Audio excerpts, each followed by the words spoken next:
Hello, my name is Oliver Fengel, and in today's video I'm going to be talking about why autism should no longer be classed as a disability under the Mental Health Act.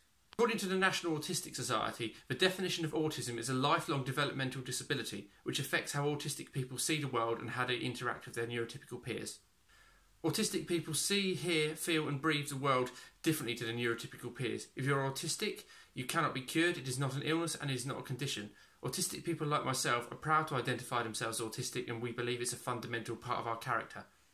However, since the 1990s, when autism became in the mainstream society in this country, there have been numerous misconceptions and misunderstandings of what autism actually is. Successive governments have incorrectly labelled autism as a mental health condition.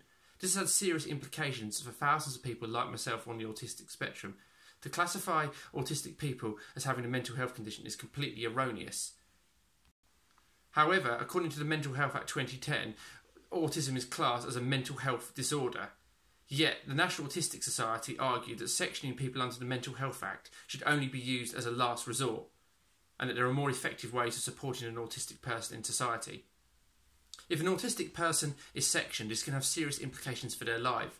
It can restrict where they live, where they work and how they go about living an everyday life. Often mental health hospitals are not equipped to support an autistic person, and they lack the training, understanding and empathy, and actually there are more effective ways of supporting an autistic person. I'm calling on the Health Secretary Matt Hancock to declassify autism as a mental health condition and correctly classify it as what it is, which is a neurodisability. Isn't it time that the government of the day implements legislation that reflects the needs and wishes of the autistic community, instead of implementing legislation that has demonised the autistic community as somehow a danger to themselves and to society?